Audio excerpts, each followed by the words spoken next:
मध्ययुग के वृक्षों के बीच एक पारंपरिक गांव था जिसका नाम तारापुर था। इस गांव में एक युवा नामक लड़का रामू रहता था। रामू की बचपन की कहानी विद्यालय की 4 दीवारों में घिरी थी। वो अकेला ही अपने गांव के वन में घूमने जाया करता था, जहां पर उसे हर समय नई खोज का सामना होता था। एक दिन रामू अपने दोस्त लक्ष्मण के साथ वन में घूम रहा था।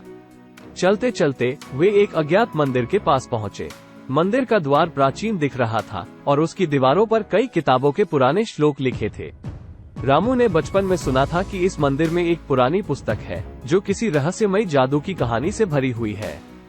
रामू की रोमांचक चाहत ने उसे मंदिर में प्रवेश करने के लिए मजबूर किया, लेकिन वे अद्भुत चमत्कार देखने की बजाय मंदिर के अंदर एक अजीब महसूस कर रहे थे। उन्हें ऐसा लगा कि कोई उन्हें देख रहा है। तभी उन्हें एक पुरानी पुस्तक दिखाई दी जो कि सोने के रंग में थी। रामू ने पुस्तक को ध्यान से देखा और उसमें खुले एक पन्ने पर लिखा हुआ पढ़ा, जब चाहो तब यहाँ से बाहर आ सकते हो, परंतु सावधानी से उसे पढ़ो। रामू को इसमें कोई समझ नहीं आया, लेकिन फिर भी उसने पुस्तक को ले लिया। उसके दोस्त लक्ष्मण ने उसे रोकने की कोशिश की, लेकिन रामू उसे ध्यान नहीं दिया। घर लौटकर रामू ने पुस्तक की जांच शुरू की।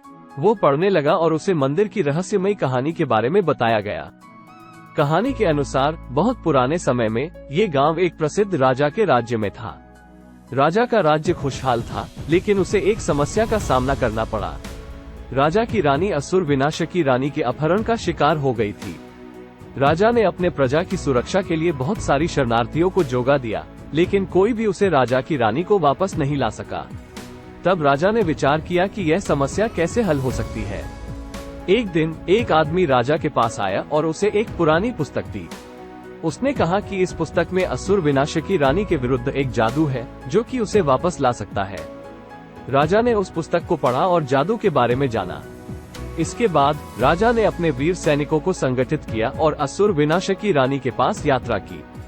राजा और उसके सैनिक अच्छी तरह से योजना बनाकर असुर विनाशकी रानी के पास पहुंचे। उन्होंने उसे जादू के बारे में बताया और उसे वापस लाने के लिए उसे विवश कर दिया।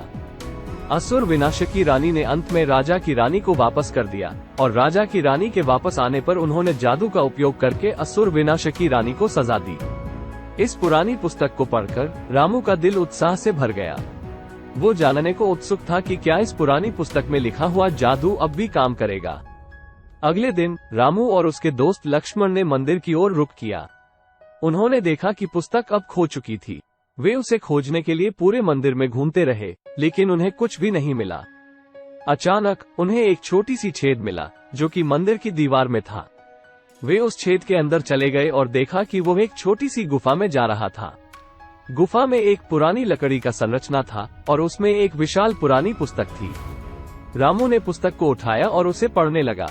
पुस्तक में लिखा था, इस पुस्तक का जादू केवल एक बार काम करेगा और वह भी उस व्यक्ति पर जिसने इसे असली स्थान से उठाया है।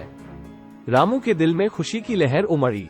वो जानता था कि अब वो जादू का उपयोग कर सकता है और कुछ नया अनुभव प्राप्त कर सकता है। उसने दोस्त लक्ष्मण को समझाया और वे दोनों ने मंदिर के बाहर आकर जादू का प्रयोग करने का निर्णय किया। रामू ने पुस्तक को ध्यान से पढ़ा और जादू का मंत्र पढ़ा, जब चाहो तब यहाँ से बाहर आ सकते हो। और उसके बाद एक चमक दिखाई दी और वे दोनों एक नए और अनसुने लोक में पहुंच गए। यहाँ खत्मित होती है रामू और लक्ष्मण की कहानी। वे अब एक नए और रोमांचक यात्रा का आग्रह करते हैं, जो कि उन्हें नए और अद्भुत अनुभवों के साथ साथ अनजाने दुनिया के रहस्यों का सामना कराएगी।